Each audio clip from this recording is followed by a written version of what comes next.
নমস্কার দর্শক, আমার নাম তারকেশ্বর শ্রীজীব গোস্বামী। আজকে আপনাদেরকে দেখাবো যেই সমস্ত জাতক জাতিকার হাতে টাকা পয়সা একদম থাকেই না, আসলেই শুধু চলে যায়, তা কোন জিনিসটি হাতে দেখা দিলে এই ধরনের পরিলক্ষিত হবেই হবে। আর আপনারাও আপনাদের হাতটি অবশ্যই মিলিয়ে নিন।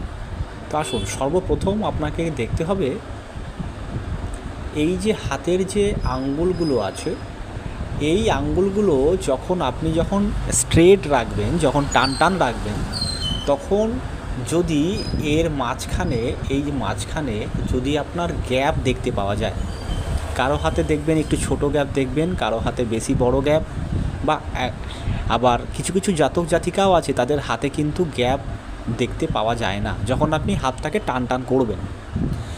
যদি আপনার এই মধ্যবর্তী স্থানগুলো, এই আঙ্গুলের মধ্যবর্তী স্থানগুলো যদি আপনার গ্যাপ থাকে, তাহলে জানবেন আপনি যতই টাকা পয়সা ইনকাম করুন না কেন, আপনি কিন্তু টাকা পয়সা হাতে রাখতে পারবেন না।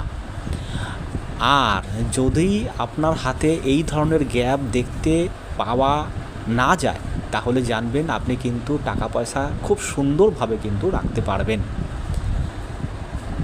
তা আপনারা কিন্তু অবশ্যই কমেন্ট বক্সে কমেন্ট করবেন, এবং ভিডিওটি যদি আপনাদের খুব ভালো লেগে থাকে তাহলে লাইক শেয়ার সাবস্ক্রাইব কিন্তু অবশ্যই করবেন। ধন্যবাদ।